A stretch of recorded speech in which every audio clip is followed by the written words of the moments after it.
ایک نے کہا کیوں تجھے آرام نہیں آیا، ہنستے رہے لب پہ تیرا نام نہیں آیا، مت پوچھ کہ ہم سب کی کس راہ سے گزرے، یہ دیکھ کہ تجھ پہ کوئی الزام نہیں آیا۔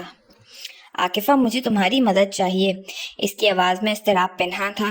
جی خیریت تو ہے نوفل بھائی؟ وہ اس کی کال پر گھبرا گئی تھی۔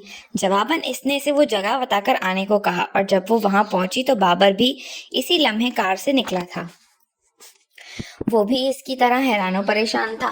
نوفل کار سے باہر کھڑا تھا اور انشرا کو اس کار میں بیٹھے دیکھ کر وہ دونوں بری طرح چونکے تھے۔ انشرا نے عاکفہ کو دیکھا تو اس کی جان میں جان آئی۔ وہ ڈور کھول کر باہر نکلنے کی صحیح کرنے لگی۔ یا اللہ، تم نوفل بھائی کے ساتھ ہو؟ وہ تحیر زدہ لہجے میں کہتی ہوئی اس کو کار سے باہر نکلنے میں مدد دینے لگی تھی۔ پاؤں کے زخموں سے وہ پہلے ہی بے حال تھی۔ مصدعات کار ٹیلے سے ٹکرانے کے باعث وہ بے اوسان ہو کر گری تھی اور نامعلوم کتنی دیر تک بے ہوش رہی تھی، اور ہوش میں آنے کے بعد نوفل کو خود پر جھکے ہوئے دیکھ کر اس کے ہوش واقعی اڑ گئے تھے۔ نہ جانے وہ کب سے اس کی بے ہوشی کا فائدہ اٹھا رہا تھا اور اس کو ہوش میں آتے دیکھ کر نیک و پارسا بن گیا تھا۔ پھر وہی چوری اور سینہ زوری والی دھونس تھی۔ خود کو سچا و پاک بے گناہ ثابت کرنے کے لیے وہی زہریلے لفظ بولنے لگا تھا جو وہ عموماً خود پر مر مٹنے والی لڑکیوں کو سنایا کرتا تھا، اور وہ اس کے سامنے خود کو کمزور سمجھتے ہوئے غصے اور آنسوؤں کے لاوے کو دل میں دبائے بیٹھی تھی۔ عاکفہ کو قریب دیکھ کر اس کا ضبط جواب دے گیا تھا۔ بہت مشکل سے وہ اکڑے ہوئے جسم اور لگڑاتی ہوئی ٹانگ سے باہر آئی اور عاکفہ سے لپٹ کر روتے ہوئے اس کو سب بتاتی چلی گئی۔ مائی گڈنس، مجھے سمجھ میں نہیں آ رہی تم کیوں غلطی پر غلطی کر رہے ہو؟ ایک کا مداوع ہوتا نہیں ہے اور تم دوسری تیسری غلطی پر غلطی کیے جاتے ہو۔ کیا ضرورت تھی تمہیں اس کو اس طرح ہراساں کرنے کی؟ بابر شاکڈ رہ گیا تھا۔ بہت پروقار و تمکنیت کے حامل شخص کی یہ ناقابل یقین حرکتیں بہت حیران کن تھی۔ وہ ہمیشہ ناقابل تسخیر رہا تھا۔ پاگل ہو گیا ہوں میں، یہی کہنا چاہ رہے ہو نا تم؟ پھر یقین کر لو حقیقتاً میں پاگل ہو گیا ہوں۔ وہ شانے اچکا کر گویا ہوا۔ پروف دو گے تم؟ اس کی نگاہیں عاکفہ کے شانے سے لگی روتی ہوئی انشرا پر تھیں۔ روتی ہوئی عورت بہت جلدی ٹریپ کر لیتی ہے تم جیسے مردوں کو، مجھ جیسوں کو نہیں۔ اور تم کس پروف کی بات کر رہے ہو؟ جب میں نے کچھ کیا ہی نہیں ہے تو صفائی کس بات کی پیش کروں؟ اس کی ایک نگاہ اس کی طرف نہیں دیکھ رہی تھی اور مضبوط لہجے میں وہ بول رہا تھا، نوفل یہ ٹھیک نہیں ہے۔ تم کسی اور کا بدلہ کسی اور سے لے رہے ہو۔ میں کسی کا بدلہ کسی سے نہیں لے رہا۔ جیسا سوال ہوگا ویسا ہی جواب ہوگا۔ نوفل بھائی، میں سمجھتی تھی میں آپ کو بہت بلند مقام پر دیکھتی تھی۔ میری نگاہوں میں آپ کا بہت بلند مقام تھا، لیکن آپ بہت پستی میں گرے ہوئے دکھائی دے رہے ہیں۔ میرا دل توڑ دیا ہے آپ نے۔ سہارا دے کر انشرا کو اپنی کار میں بٹھا کر وہ تیز تیز چلتی ہوئی اس کے پاس آ کر مضبوط لہجے میں بولی۔ اس نے کچھ کہنے کے لیے لب وا کرنے چاہے، پھر خاموش ہی کھڑا رہا۔ یہ بہت بڑی مس انڈرسٹینڈنگ کریٹ ہوئی ہے عاکفہ، تم بات تو سنو۔ اس کو واپس جاتے دیکھ کر بابر آگے بڑھا۔ کیا مس انڈرسٹینڈنگ؟ کیا بات کر رہے ہو؟ انشرا جیسی لڑکی کیوں جھوٹ بولے گی؟ کیوں خود پر انگلی اٹھوائے گی؟ حالت دیکھو اس کی، مہینوں کی بیمار لگ رہی ہے۔ انشرا کی دگرگوں حالت اور اس کی بتاتی ہوئی باتیں اسے سخت مشتعل کر رہی تھی۔ نوفل میرے بچپن کا دوست ہے، اس کی فطرت سے میں پوری طرح واقف ہوں۔ تمہاری فرینڈ سے زیادہ حسین و خوبصورت لڑکیاں اس کے قرب کے لیے اپنا آپ نچھاور کرنے کے لیے تیار رہتی ہیں۔ پورے ہوش و حواس میں اس کے ساتھ وہ موقع ہوتے ہوئے بھی ٹھوکر مارتا ہے۔ یہ محض غلط فہمی ہے۔ اس نے کسی قابل وکیل کی طرح دوست کا دفاع کیا۔ ایک دوست دوسرے دوست کا بچاؤ اسی طرح کرتا ہے جس طرح تم کر رہے ہو، وہ کہہ کر آگے بڑھ گئی۔ وہ ہونٹ بھیجے دور تک اس کار کو جاتے دیکھتا رہا۔ واپس آ جاؤ، گھر تک پہنچا کر آؤ گے کیا؟ وہ قریب آ کر بابر سے مخاطب ہوا، جو ابھی تک اسی رستے کو گھور رہا تھا جہاں سے ابھی عاکفہ کی کار گزری تھی۔ یہ ایک بہت بڑا بلنڈر ہو گیا ہے، ایسا نہیں ہونا چاہیے تھا۔ تم اس لیے ڈسٹرب ہو کہ عاکفہ خفا ہو گئی ہے؟ نہیں، بات تمہارے وقار و کردار پر آ رہی ہے۔ تو کیا؟ انداز میں بے قدرے بے پرواہی تھی۔ تو کیا؟ دماغ خراب ہو گیا ہے تمہارا؟ محسوس ہی نہیں کر پا رہے ہو کہ جو ہوا بالکل غلط ہوا ہے؟ وہ جھنجھلا کر بولا۔ جب میرا ضمیر مطمئن ہے کہ میں نے کچھ غلط نہیں کیا تو پھر مجھے کسی کی پرواہ نہیں، اور نہ تمہیں پرواہ کرنے کی ضرورت ہے۔ عاکفہ کو یہاں اس لیے بلایا تھا کہ وہ اس مصیبت کو یہاں سے لے کر جائے، اس کے سامنے صفائی پیش کرنا مقصد نہیں تھا۔ وہ کہہ کر کار کی طرف بڑھ گیا۔